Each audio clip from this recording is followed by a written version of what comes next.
Mais uma sexta-feira chegou e você sabe que sexta-feira é dia do Voz da Mulher, esse programa aí voltado para as mulheres, para as nossas ouvintes. E a Câmara Municipal enviou para a Prefeitura de Juiz de Fora o projeto de lei que visa combater a violência doméstica na comunidade escolar. Para falar melhor sobre o assunto, a gente está recebendo aqui a doutora Lara Espada, que foi autora do projeto, e a deputada estadual, delegada Sheila, mais uma vez. Bom dia, meninas. Sejam bem-vindas na Alô. Bom dia, Tamara. Bom dia a todos os ouvintes da Rádio Alô. Bom dia, doutora Lara, né, essa jovem advogada que jovem, tão dedicada, né, preocupada aí com as pautas da mulher, né? Exatamente. Exato, que é uma pauta de todos, né, doutora? É. Bom dia. Doutora, como que você percebeu a necessidade de criar uma lei voltada para as mulheres nas escolas? Sim. Porque eu sou advogada há 11 anos já. Novinha, mas nem tanto. Já sou advogada, tenho 11 anos já. Então, à medida que eu fui trabalhando e atendendo as mulheres, entendendo a situação de violência doméstica no nosso município e vendo as medidas que são tomadas, o que eu pensei? Falei assim, gente, não adianta a gente falar sobre violência doméstica, tentar tratar a violência doméstica, se a gente não tratar na base. Ali nas escolas, onde a formação de caráter já está começando, onde as crianças que veem os pais brigando dentro de casa, vendo as notícias, elas vão achar que aquilo ali é normal. Então a gente já precisa mostrar nas escolas, colocar essa matéria como não eletiva, né? Uma matéria que não reprove, mas que dê consciência a essas crianças a entender o que é uma violência doméstica. Ensinar as meninas a se defenderem e os meninos a se comportarem. Porque muito o que a gente vê na nossa casa é o que a gente passa, né? É o reflexo. É o reflexo. Então, se a gente vê os nossos pais brigando, o nosso pai sempre impondo alguma coisa para nossas mães e ela catando, sendo mais submissa, a gente vai achar que isso é normal. Então, a gente precisa mostrar ali na base os meninos como agirem e as meninas como se defenderem. Até porque os filhos são o reflexo, né? E os pais são os exemplos, né? São os exemplos. Então, eu achei que seria interessante essa lei, que já foi aprovada agora em agosto desse ano. Eu achei muito interessante, eu achei que ela é fundamental, porque não adianta só combater, a gente precisa prevenir.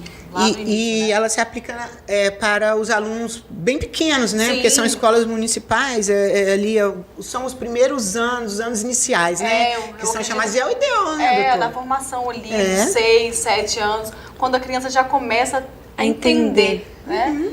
As suas condutas. E qual é a forma mais comum de violência que você vê nas escolas? Quando você criou o projeto de lei, com certeza você fez uma pesquisa de campo, levantou dados. Você percebeu alguma coisa? Assim, um número muito extrapolante? Em relação às famílias ou em relação às crianças? O contato das crianças ou a relação em que elas vivem dentro de casa? Os dois. Os dois. Então, o que vivem dentro de casa é muito grande. E às vezes eles chegam pros professores e falando: ah, tia, não, mas posso brigar com meu coleguinha assim, porque minha mãe e meu pai brigam o dia inteiro dentro de casa. E eles acham normal. Então, as professoras, principalmente quando eu levei o projeto, né, que eu fui apresentando, eu falei assim, isso é muito fundamental. Porque eles estão aqui na escola refletindo o que estão vendo dentro de casa. Então, quando a gente vai ensinar, eles falam assim, não, tia, pode sim, meu pai falou que pode, minha mãe fala assim com meu pai fala assim com a minha mãe. E eles acabam fazendo isso com os próprios coleguinhas. Exatamente. Empurra, xinga, porque acha que tudo é normal. Então, quando a gente vê esse cenário e com uma lei dessa, eu acredito muito que isso possa ser mudado. Até na convivência entre as crianças. Até mesmo na relação das crianças com os professores, né? Porque a gente vê também como hoje em dia os professores são tratados. E indiretamente isso também, o projeto também ajuda na informação dos adultos. Quantas mulheres que trabalham nas escolas passam por violência doméstica e nem sabem o que está acontecendo, né? Exatamente. A criança que vive no lar violento, ela entende aquela situação como a única maneira de resolver os problemas e os conflitos. Né? Você está com algum problema, com algum conflito, então vamos xingar palavrões, desrespeitar, agressão psicológica, agressão física. Então, é a forma que ele entende de resolver também os próprios conflitos. Né? Meu pai resolve assim, minha mãe resolve assim, nós sabemos que muitas vezes a criança ele aprende muito mais com o comportamento dos pais do que com as coisas que os pais falam para eles. Não adianta nada você falar e não fazer, certo? E assim, como a gente vê, as professoras às vezes não sabem nem lidar, porque chegam crianças contando e as professoras não sabem nem como tratar aquele assunto, que é uma maneira muito indelicada a forma que é abordada. E tem eles abordam os professores, falam assim, aconteceu isso, e eles não sabem como contornar, não sabem como ensinar, não sabem como que falar que aquilo que acontece dentro de casa é errado. Então, também precisa ter uma preparação dos professores para lidar com esse assunto, com as crianças. Seria a próxima pergunta, se o projeto também traz alguma coisa, assim, para os professores, para como lidar, tem um trecho falando sobre isso? Não fala especificamente sobre os professores, mas falam na escola de maneira geral, a como entender e tratar o assunto e até como esse assunto vai ser colocado em pauta nas escolas. Vão ser através de estudos dirigidos toda semana, vão ser através de palestras, vão ser professores que vão ter a obrigação de falar pelo menos uma vez por semana sobre assunto. Vai ter que ver como que vai abordar isso e não pode ser de maneira genérica nem esporádica. Eu entendo e acredito que seja uma necessidade semanal de abordar o assunto. Eu acho que tem que ser algo mais, algo periódico, incluído dentro da pauta normal de educação. Sim. Né? Eu faço parte de um projeto, doutora Lara, já há 17 anos, que se chama Projeto Escola Consciente. Né? Eu já fui em 100% das escolas estaduais aqui de Juiz de Fora, em algumas mais de uma vez, né? Até porque são tantos anos, e aqui da região fazendo esse tipo de trabalho, né, de conscientização, levando informações sobre violência doméstica para as crianças e para os adolescentes. É muito legal. Eu tenho certeza que quando eles participam desse tipo de evento, por ser algo diferente, eles nunca mais esquecem. Exatamente. Só que é pouco. Né? Por exemplo, nós temos escolas, e eu faço esse trabalho mais nas escolas estaduais, e as escolas municipais acabam ficando sem esse tipo de trabalho, e que é importante esse assunto ser abordado desde muito cedo. Porque essa problemática da violência doméstica, da violência contra a mulher, ela é uma problemática cultural. Isso vem desde a colonização do nosso país, está enraizado na cultura. E nós, mulheres, muitas vezes não sabemos como educar crianças que não sejam machistas, que não tenham ali sentimento de posse, propriedade em relação às mulheres. Então nós mulheres também precisamos saber a ensinar os nossos filhos e os filhos precisam aprender desde muito cedo para que a cultura seja mudada. Isso, e essa transformação cultural mulheres, não é da noite para o dia, né? Isso precisa ser uma constante. Exatamente. No mês de março eu frequentei várias palestras, aí uma palestra tinha uma promotora de Juiz de Fora que ela citou um exemplo que eu nunca mais esqueci desse exemplo. Eu sou filha única, né? Mas a maioria das pessoas que tem um irmão, é uma mulher e ela tem um irmão. Quando chega em casa, quando era pequenininha, as meninas sempre chegavam da escola e iam ajudar a mãe na tarefa doméstica, ajudar a mãe a cozinhar, ir no mercado, fazer compra. Os meninos não, eles chegavam... Podiam brincar. Iam jogar videogame, assistir uma televisão, tomar um banho, esperar o almoço, o lanche, enfim. E as meninas não, tinham que estar naquela obrigação de casa junto com a mãe. Então é muito cultural, é uma coisa muito difícil a ser mudada, mas é por isso que a gente precisa mudar lá no início, lá na base, para entender. Somos iguais, nossas tarefas são iguais. Porque a dupla jornada, eu até brinco, ontem eu dei uma palestra, eu dei uma aula no Procon e eu até falei, gente, o problema não é a dupla jornada, o problema é a tripla jornada, porque as mulheres, por mais que a gente queira buscar, a gente queira a nossa independência, a gente carrega uma carga muito grande, porque a gente tem que trabalhar, tem que dar conta de casa, ser mãe, muitas vezes ser pai. Muitas vezes ser pai, psicólogo, a gente é tudo dentro de casa e não para. Chega em casa às 7 horas da noite e continua o serviço em casa até acabar. E muitas das vezes esquece de si, né? De si, porque além de tudo a gente ainda tem que ficar bem arrumada, dar conta da gente, da nossa Tem que fazer unha, tem que fazer cabelo. Ter uma imagem para cuidar. Tem que ter uma imagem, até pra gente se empoderar e conseguir nosso lugar, né? Exatamente. Mas é questão cultural mesmo, né? Vai passando essa situação de geração em geração, né? Sheila, você é mãe de 4 rapazes, 4 homens, 4 meninos aí. Como que você instruiu, como que você educa eles em relação à violência contra a mulher? Então, O meu caso é um pouquinho diferente, né? Eu, até pela profissão, por ser delegada de polícia, ter atuado na delegacia especializada de atendimento à mulher. Então, eu sempre chego em casa contando casos, eles são muito interessados no assunto, eles acompanham também meu trabalho, eles olham tudo, 100% gravado. Eles acompanham através da internet, do Instagram, então eles acabam ouvindo os vídeos que a gente grava, assistem os podcasts, esse programa eles vão assistir, eles assistem. Mãe, te ouvi na rádio! Isso aí mesmo. Mãe, eu vou aprender sobre violência doméstica na escola. Eles me convidaram já umas 2 ou 3 vezes, eu já fui fazer palestra na escola que eles estudam, porque eles mesmos vão lá no diretor e pedem para me convidar para fazer palestra lá. Então, assim, eles já são envolvidos, né, nessa temática, então fica mais fácil. E por serem meninos, aí no meu caso eu não tenho uma menina para colocar ela sozinha para fazer as coisas, talvez eu não faria isso. Obviamente, né? Porque lá na minha casa era assim, era eu de menina e 2 meninos. Só eu que fazia esse trabalho, só, sempre, né? Mas lá em casa é dividido. Aos finais de semana eles que arrumam uma cozinha, né? Aí dividem as tarefas lá. Um lava a louça, o outro guarda, o outro... É daquele jeito, né? Mas do jeito deles do jeito deles, mas sai lá, né? Mas só de fazer já tá bom.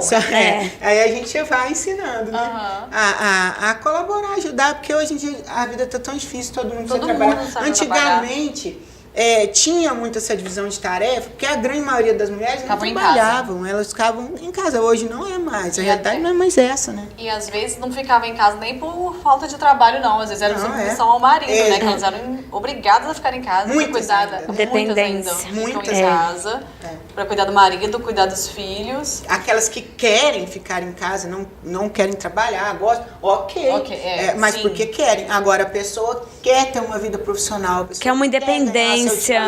Quer crescer e ser impedida, aí já é uma violência, né? E a gente já falou muito sobre isso aqui, né, Sheila? Exatamente. Eu entendo que um dos pontos principais do projeto de lei que já foi aprovado, que é de sua autoria, é educar as crianças, você já falou isso aqui também, lá na base. Isso. Sempre. Quais os erros que você enxerga, doutora, como quando criou o projeto de lei, que os pais cometem na hora de educar os filhos? O que está acontecendo hoje em dia, já vem se prolongando há um tempo, o que acontece é o seguinte: hoje em dia todo mundo trabalha, pai, mãe, todo mundo trabalha muito. E o que acontece? E as crianças acabam ficando com uma vizinha, com uma babá, os pais não têm muito tempo para educar os filhos. Então, o que eles fazem, eu acredito, né, que eu vejo, para poupar e para aproveitar o tempo que eles têm com os filhos, eles acabam não chamando muita atenção. Falam assim, eu já tenho tão pouco tempo com meu filho, eu vou deixar ele fazer o que ele quiser, eu não vou chamar atenção, porque o tempo que eu tenho com meu filho é tão pouco, e eu vou fazer desse tempo precioso. Então, se hoje ele errou, eu não vou chamar atenção, não. Depois a escola resolve. Eu vou aproveitar o tempo que eu tenho com meu filho, e não quero chamar atenção, não quero brigar, não quero colocar de castigo, porque isso acontece, né? Hoje em dia, os pais não têm muito tempo com os filhos. Tá com a babá, tá na creche, tá na escola, ou tá no vizinho, celular. tá no colégio, tá no celular. Então o tempo é tão pouco que os pais, quando vão chamar atenção, eles se culpam e acabam... Acho que a doutora Sheila fala melhor do que eu sobre isso com os 4 filhos, né? Ela sabe mais, acho que ela deve até passar por isso também. O tempo dela é corrido, é pouco. Então, múltiplo. Então ela fica com aquela questão. Eu sou bravo. Não, tem que ser bravo. Tem que ser bravo. Mas assim. Tem que ter limite. Tem que ter limite, mas é assim, eu acho que é mais difícil, né? Mas é assim, é verdade. Tô brincando, é isso mesmo. A gente fica mesmo, né? Com saudade também, né? Você quer estar junto, quer aproveitar, quer conversar. Agora, isso ainda é o de menos. Assim, acontece, não é legal, tem que corrigir, mas ainda tem pais, né, doutora Lara, que o pouco tempo não fica o corpo presente, mas a mente não tá ali, não. Não tem tempo de qualidade. No celular, exatamente. O tempo inteiro, porque isso aqui rouba até a alma da gente, né? Nossa, a gente vê, tá fixo aqui naquilo ali todos os dias e não percebe, né? E ele passa isso para os filhos, né? Porque colocar o filho quietinho, dá um celular, dá uma tela. Quantos nenéns aí viciados? Sheila, no âmbito estadual tem uma lei semelhante a essa da doutora Lara. Ela já foi sancionada, está em vigor? A que pé ela anda? Sim, nós temos uma lei estadual que determina que uma semana por ano, foi até aprovada lá na nossa legislatura, uma semana por ano, normalmente no mês de março, que as escolas estaduais trabalhem a questão da violência de gênero. Né? E tem sido cumprido, eu tenho acompanhado, sabe? Só que eu acho pouco. Né? Eu acho... Uma vez por ano? Conforme a doutora Lara falou, eu acho que esse é um problema tão sério, tão sério, tão sério no nosso país, que é insuficiente. É válido? É válido? Está sendo aplicado? Eu participo todo ano, assim, a minha agenda no mês de março ficou louca, porque são várias escolas que convidam, a gente está falando sobre a temática, até pela Procuradoria da Mulher. Mas é insuficiente. Eu acho que não é só você chegar lá, fazer uma palestra e falar. Eu acho que essa lei que a doutora Lara propôs, ela é melhor. Porque, pelo que eu entendi, ela propõe que isso seja incluído na formação, nas matérias. Durante o ano inteiro você se lembrar disso. É que o MEC construa cartilhas com essa temática também, sabe? Que o município desenvolva materiais didáticos. Vai aprender aula de interpretação de texto, coloca um texto sobre isso. Né? Você vai fazer ali um concurso de redação, escolha essa temática, outras temáticas importantes também, questão de drogas, né, que a gente sabe que também é bom de ser tratado nas escolas, mas essa é uma temática que desestrutura a família inteira, sabe? E a desestruturação familiar é a desestruturação do nosso país. Né? Então isso é muito sério, sabe? É muito sério. Uma mulher violentada, você está matando a base familiar, né? E a estrutura da criança, que é o futuro nosso, é o nosso presente e o nosso futuro. Então, eu acho que isso tem que ser inserido mesmo na escola todos os dias, em várias atividades. Nós precisamos de uma mudança cultural, e mudança cultural não é fácil de acontecer, e não é da noite para o dia. E tem que ser lá embaixo, né? Na base. Na base. Não adianta chegar o mês de março... Todo mundo em Dia Internacional da Mulher. Doméstica, e depois acabou. Não adianta. E uma coisa que eu falo também, não adianta fazer programas, cartilhas voltadas para a mulher. Porque a mulher sabe o que ela está sofrendo. Mas quem está cometendo a violência doméstica sabe o que ela está fazendo? Sabe que aquilo não pode ser feito? Então eu acho que tem que ser para homens e mulheres. Com certeza. Todo mundo. Não, vai ter palestra, vai ter para todo mundo. Porque na maioria dos lugares que eu chego para falar de violência doméstica, o público é feminino. E a mulher não precisa mais ouvir sobre isso. Não precisa ouvir mais sobre isso. Não, ela já está cansada de ouvir, cansada de sofrer, cansada de apanhar. Escutou, né, homens que estão nos ouvindo? Todos quietinhos, né? Então. Isso faz muito sentido, né? Faz muito sentido. É bom a gente falar com as mulheres para encorajá-las a denunciar, a ter voz, a ter voz, a passar os canais de denúncia, as informações, mas a gente precisa ampliar isso. Precisa, né? Os homens também precisam ser e não colocar o homem como vilão, gente. É a forma que eles aprendem. Infelizmente, é a sociedade. Jeito, eles não são os vilões da história. Mas podem mudar. Podem. E devem. Para finalizar, eu tenho mais uma pergunta em relação ao projeto.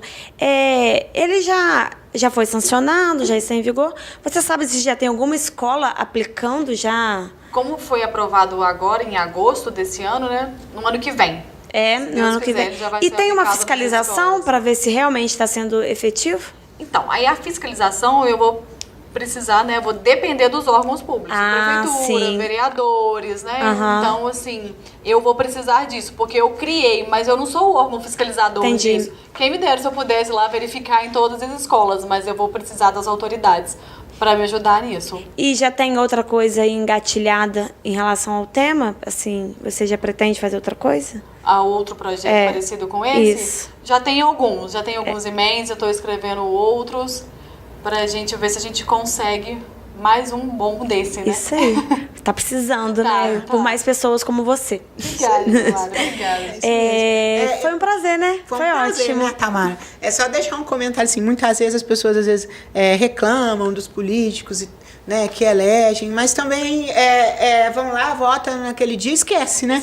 Abandona e não ajuda, não passa, porque os políticos também, nós precisamos conhecer a realidade, né? O que as pessoas estão pensando, o que elas estão precisando, para poder, né, tomar as decisões corretas. Então, nós temos tantas leis, mas tantas leis que não têm eficácia nenhuma, né, que não atinge ninguém. Eu acho que você não pode medir ali o trabalho do legislador pelo número de legislações que ele apresentou, mas sim pelo que realmente vai trazer impacto Tá surtindo na efeito, vida, né? Então, assim, parabenizar você, Lara. Obrigada. Tá? Pela Obrigada, iniciativa. Deixar um recado aqui, né, para o nosso município, através aí da prefeita, que é uma mulher, a Exatamente. secretária de governo é uma mulher, a secretária de educação é uma mulher. Abracem esse projeto, né? Desenvolvam mesmo trabalhos relacionados à temática, que é super importante. Sim, eu fico à disposição. Agradeço aqui ao meu vereador Julinho, nosso amigo, um ótimo vereador. A Ana, então, eu fui vereadora com ela, ela praticamente é uma mãe para mim, eu falo isso para ela. A gente sempre se relacionou muito bem, sempre com bons trabalhos juntas. E é isso. Parabéns pro Julinho também, né? Por ter apresentado, os vereadores ali terem Todo mundo votado. que votou, né, a favor. Né? Que foi votou a muito favor. importante, né? Isso Muito mesmo. importante. Mais Foi um uma- prazer estar aqui com vocês. Muito obrigada pelo convite. Foi ótimo. Disposição, tá? Muito obrigada. Tô muito Ano que vem, no prazerosa. final do ano que vem, você vai voltar para fazer um balanço sobre... Isso mesmo. Ela Já ficou marcado, hein? Pode deixar, já tá marcado. Esse foi o Voz da Mulher de hoje. A gente se encontra na próxima semana. Tchau, tchau. Tchau, gente. Tchau, gente.